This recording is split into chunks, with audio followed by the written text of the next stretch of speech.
ونعوذ بالله من شرور أنفسنا ومن سيئات أعمالنا من يهده الله فلا مضل له ومن يضلل فلا هادي له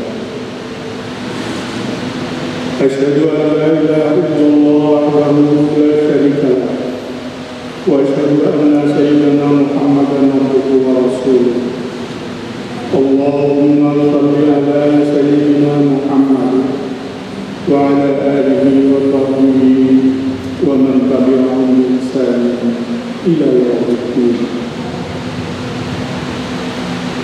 أما بعد فيا أيها الحاضرون اتقوا الله حق تقاته ولا تموتن إلا وأنتم مسلمون. وقال تعالى أيضا لقد كان لكم في رسول الله أسوة حسنة الآية. وقال أيضا قل إن كنتم تحبون الله فاتبعوني يحببكم الله. Masyaallah muslimin jamaah Jumat rahimakumullah. Marilah kita berusaha kokohkan iman kita, mantapkan takwa kita, menjalankan perintah-perintah Allah, menjauhi larangan. Intikal alhamdulillah wajibnahu nawahi.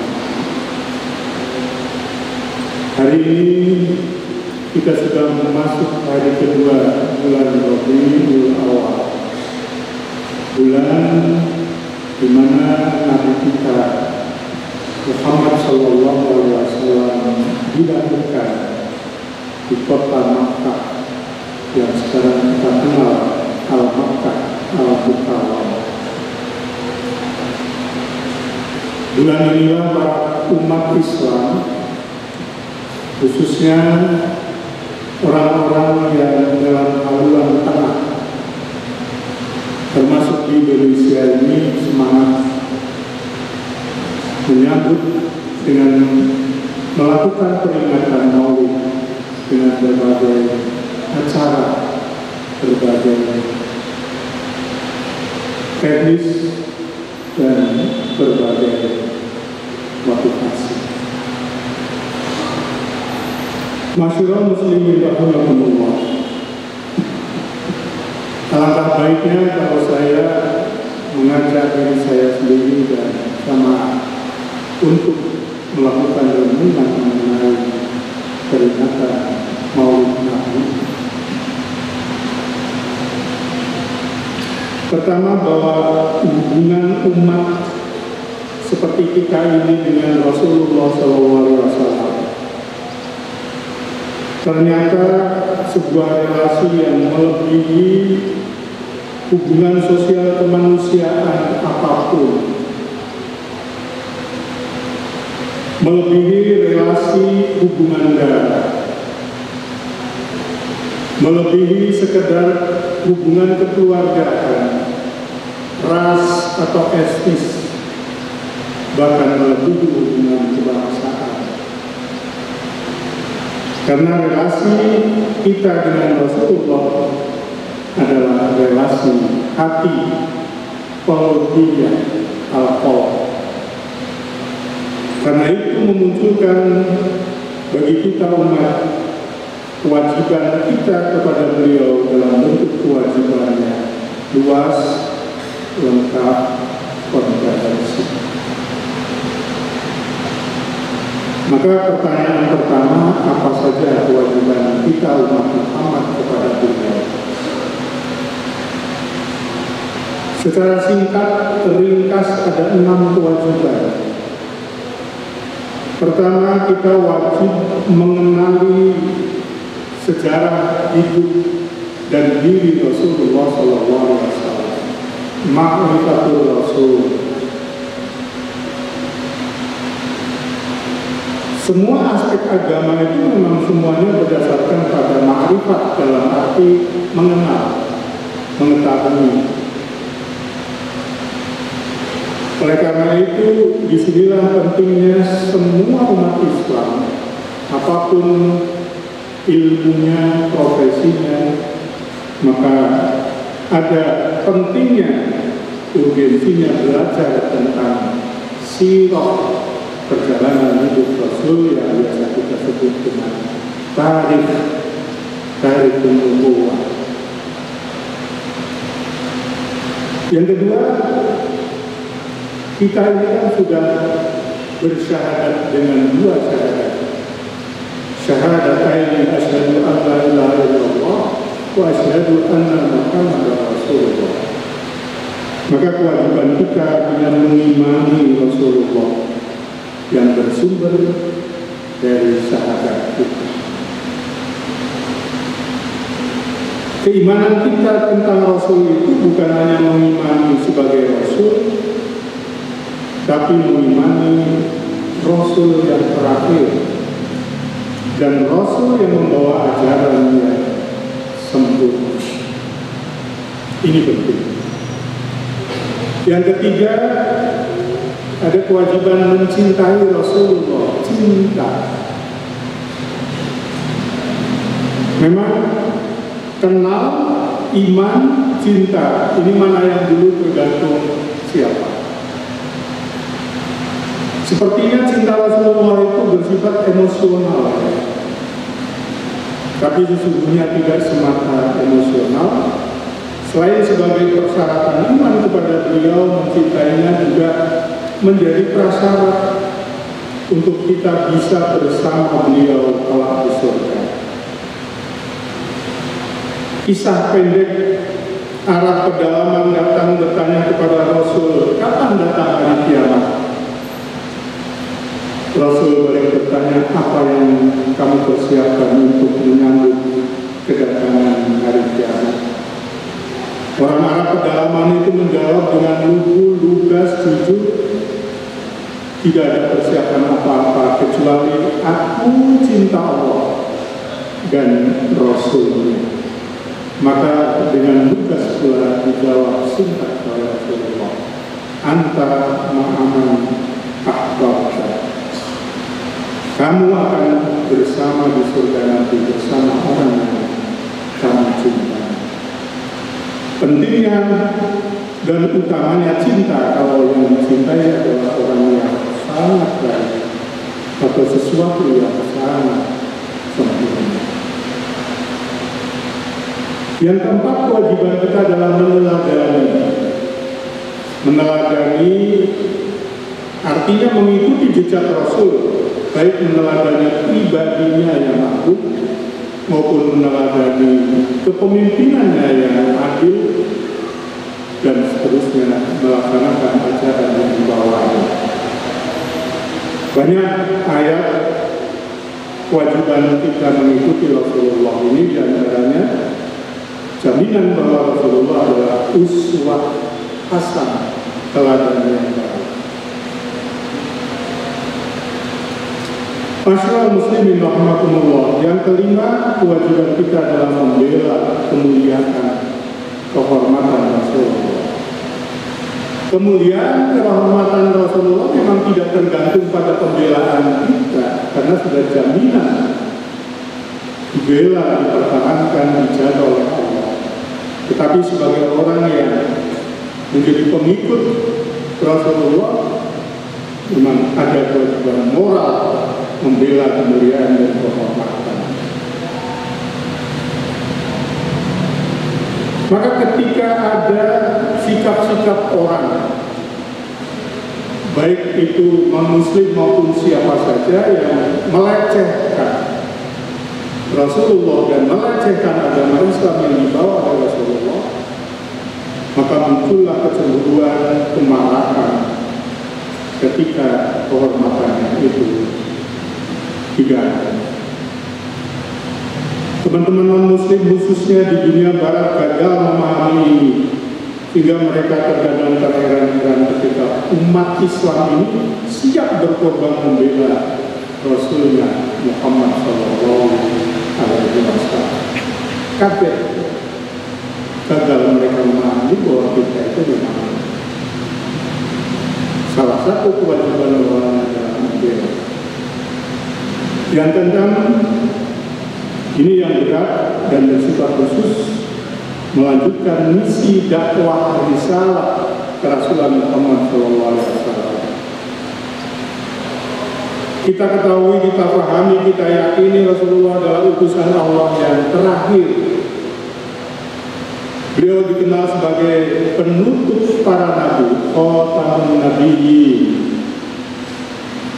Pada sisi lain, beliau adalah Rasul untuk seluruh alam, seluruh jamaah, lil alamin. Sampai akhir zaman kelak, konsep ini logis dari kenyataan itu adalah bahwa misi risalah kenabian mutlak berlanjut ke seluruh penjuru alam hingga akhir masa. Karenanya dengan wafatnya Rasulullah 14 abad yang lalu, dengan sendirinya otomatis diamanai untuk melanjutkan misi itu kepada kita. Secara profesional, fungsional, utamanya menjadi tugas para ulama, para pemimpin umat. Ada beragam ayat dalam Al-Quran menegaskan kewajiban itu. Masyaallah muslimin rahimakumullah. Biasa kita diajak untuk bagaimana meneladani Rasulullah. Sekali lagi, karena Rasulullah sayyidina uswah hasanah, qudwah hasanah. Apa pentingnya? Pertama, seorang mukmin itu sayogianya membangun keteladanan. Setelah meneladani Rasulullah, maka bagaimana kita mengembangkan keteladanan ini dalam hidup bersama? Hidup bersama manusia, hidup bersama masyarakat, hidup bersama dalam suatu bangsa. Pertama, mukmin sayogianya membangun keteladanan untuk dirinya sendiri. Seorang mukmin perlu bisa berkaca pada dirinya, melakukan perbaikan ketika salah, sebaliknya melakukan pengembangan ketika ada kelebihan dan kebaikan. Disinilah salah satu makna penting dari keteladanan adalah al-muhasabah. Yang kedua, dengan perilaku keteladanan yang dilakukan oleh kita, seorang mukmin otomatis membangun keteladanan kepada keluarganya. Suami memberi teladan pada istri dan sebaliknya. Dan yang lebih utama lagi adalah bagaimana orang tua memberi teladan kepada anak-anaknya. Kalau kita kenal dengan ayat "Qu anfusakum wa ahlikum nar", peliharalah dirimu dan keluargamu dari api neraka. Salah satu artinya yang terpenting adalah memberikan keteladanan kepada mereka, keluarga, kepada istri, kepada suami, kepada anak. Yang ketiga, urgensi membangun keteladanan kepada sesama mukmin. Kalau kita berbuat baik dengan mengikuti jejak Rasul, maka harapannya itu menjadi teladan bagi sesama mukmin. Seorang mukmin itu adalah teladan bagi mukmin yang lain. Al-mu'minu mir'atul mu'min. Orang beriman adalah cermin bagi seorang beriman yang lain. Dengan memberikan teladan, maka itulah terwujud tawafau bil haq, tawafau bis sabr, saling berwasiat kebenaran dan saling berwasiat kesabaran. Pesan wasiat ini tidak hanya dalam bentuk ceramah, tapi lebih penting dan lebih indah dalam bentuk contoh teladan sesama umat mukmin. Yang keempat, juga tidak kalah pentingnya untuk disadari bahwa secara kolektif umat Islam harus membangun keteladanan kepada umat yang lain. Mengapa? Umat Islam itu mendapatkan dua predikat. Satu sebagai khairu ummah, sebagai umat. Yang kedua, umat Islam ini mendapat predikat sebagai ummatan wasaton, umat garis tengah.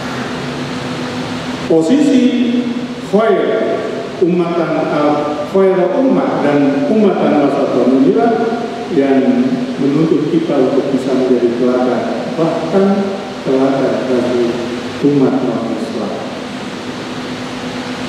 Sayang saat ini masih banyak terbalik kondisinya, justru seringnya kehidupan muslim menjadi tertawaan umat lain. Umat kita sendiri justru kerap berkiblat mencontoh kepada umat lain. Lebih jauh lagi merasa minder pada diri dan ajaran agamanya sendiri, sebaliknya terkagum-kagum pada umat lain. Sekali lagi ini kondisi yang berbalik. Ini persoalan besar umat dan bersifat internasional. Masyaallah muslimin rahmatullah. Yang terakhir, jika orang berada pada posisi pemimpin umat, pemimpin publik, pemimpin bangsa, pemimpin wilayah, maka dia harus lebih mampu membangun keteladanan kepada orang biasa, orang yang dipimpin. Inilah bagian kondisi yang memprihatinkan kita, bahwa pemimpin kita banyak justru menunjukkan teladan buruk, contoh buruk yang membuat umat ini menjadi tidak mencintai pimpinannya. Dan demikian maka kita diingatkan untuk bagaimana mengikuti kepemimpinan para nabi yang dibekali dengan siddiq, amanah, tabligh dan fatwa. Semoga pemimpin kita segera lahir pemimpin yang baik yang mengikuti pesan-pesan moral dari agama, pesan-pesan moral dari pemimpin agama, pesan-pesan moral contoh hidup dari para nabi dan rasul. Semoga ini memberi manfaat kepada kita sekalian. A'udzu billahi minasyaitonir rajim. Wal 'asri innal insana lafi khusrin illa alladziina aamanu wa 'amilus shalihaati wa tawassaw bil haqq wa tawassaw bis sabr. Barakallahu li wa lakum fil Qur'anil 'azim wa nafa'ani wa iyyakum fi ayati wa dzikril hakim. Wa taqabbal minni wa minkum tilawatan. Innahu huwas sami'ul 'alim. Wa qul rabbi ighfir warhamni anta khairur rahimin.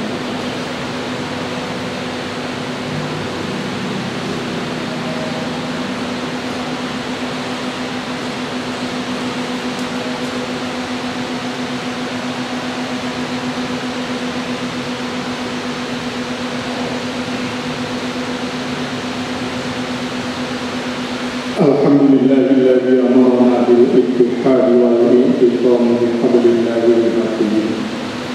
Asyhadu an la ilaha illallah wahdahu la syarika lah. Iyyahu na'budu wa iyyahu nasta'in. Wa asyhadu anna Muhammadan abduhu wa rasuluh al-mab'uts rahmatan lil alamin. Allahumma shalli ala sayyidina Muhammad wa ala alihi wa ashabihi ajma'in. Ittaqullah mastata'tum wasari'u ila maghfirati rabbil alamin. Innallaha wa malaikatahu yusholluna 'alan nabi.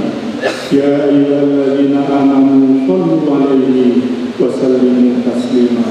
Wa sallallahu ala sayyidina wa maulana Muhammadin wa ala alihi wa sahbihi wa sallam. Allahumma ighfir lil mu'minina wal mu'minat wal muslimina wal muslimat al ahya'i minhum wal amwat innaka sami'un qaribun mujibud da'wat wa ya qadiyal hajat bi rahmatika ya arhamar rahimin. Allahumma inna na'udzu bika min adzabi jahannam wa na'udzu bika min adzabil qabr wa na'udzu bika min fitnatil masiihid dajjal wa na'udzu bika min fitnatil mahya wal mamat. Ya amanal khaifin aminna mimma nakhaf wa ya amanal khaifin sallimna mimma nakhaf wa ya amanal khaifin najjina mimma nakhaf. Rabbana atina fid dunya hasanah wa fil akhirati hasanah wa qina adzabannar. Ibadallah, innallaha ya'murukum bil 'adli wal ihsani wa ita'i dzil qurba wa yanha 'anil fahsya'i wal munkari wal baghi ya'izukum la'allakum tadhakkarun. tadhakkarun fadhkurullaha al-'azim yadhkurukum wad'uuhu yastajib lakum wa la dhikrullahi akbar.